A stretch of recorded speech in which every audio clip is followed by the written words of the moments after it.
Earlier on in the week, I talked about the importance of your narrative and how strongly it impacts your life, the belief systems you have and the decisions you make. Then I went through a document review that I created called Read Your Own Story, which helps you unpick what your narrative is, the labels that you have and the stories that you tell yourself, and what you do to live up to that. Now I want to talk about how you can reframe that narrative, because a lot of the time that narrative doesn't serve you. So what can you do to reframe that narrative? Now for this, we're going to cut to an event I spoke at last year called Nomad City in Gran Canaria, where I talk about reframing your weaknesses. Let me know what you think. Something else I did on my journey to figuring out what I wanted to do was to reframe weaknesses. If you're going to design life and your business around you and what you love to do, you've got to get clear on what those things are. Now I've had conversations with people even last night, and the biggest hurdle to realizing your power and your knowledge is mindset and its confidence. The main reason being that society tells us that what our actual strengths are weaknesses. People misperceive their strengths as weaknesses, and if you continue to do that, you'll never have the empowerment or the confidence to design your business or your life around those things. An example for me, when I was managing an engineering business in Australia, I didn't like details, I didn't like spreadsheets, I didn't like numbers, and I didn't really like finishing tasks. But I was running a business, so you can't really get away with doing that. It was my responsibility to do the financial reporting. It was my responsibility to do the spreadsheets and to follow up with clients and to make sure tasks were finished. I didn't really like any of that, so I felt for ages and ages and ages that I was a shit boss, that I was a bad manager, that I shouldn't be leading a company because I didn't like doing all of this stuff.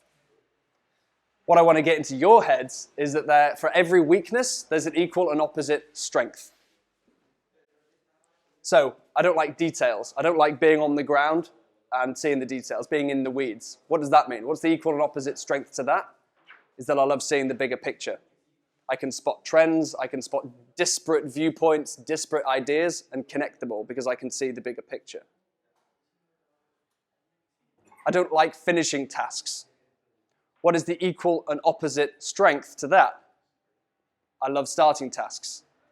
How many of you parents said that you should finish everything that you start? I know I did. So many people think that they are poor at what they do, or they're not designed well enough to run a business or their life because they don't like finishing things. What if I told you that most of the main creators, most of the main entrepreneurs that we know about also don't like finishing things?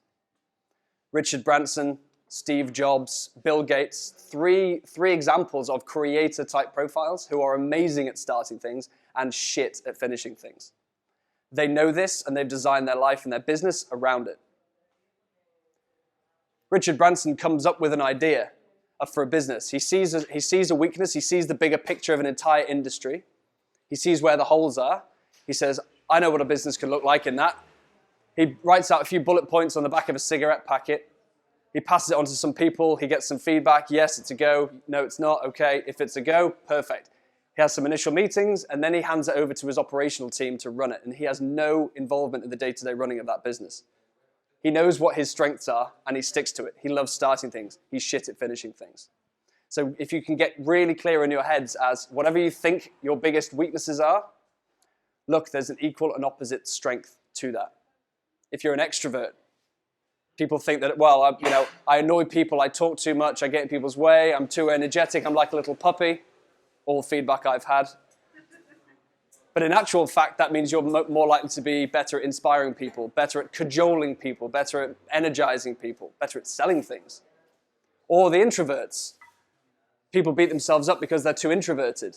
But I can guarantee you, for every extrovert, you need to have an introvert for a successful business.